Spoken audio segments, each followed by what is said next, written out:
So I was writing book number 4 about 6 years ago, and I had decided to interview people and write a book about what I had learned.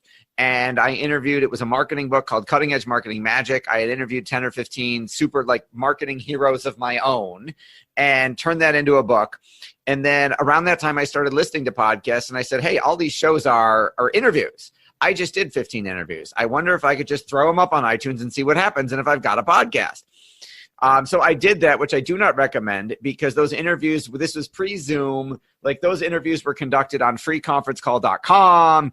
You heard the phone ring, you heard the pre-show, hey, nice to meet you, thanks so much for doing this, what are we talking about? You heard all the awful pre-production stuff that shouldn't be on there at all. I think when I interviewed Dan Kennedy, he called in on, I think, a rotary dial phone. There was static. So the production quality was terrible and non-existent, but the content was good. And those were the reviews.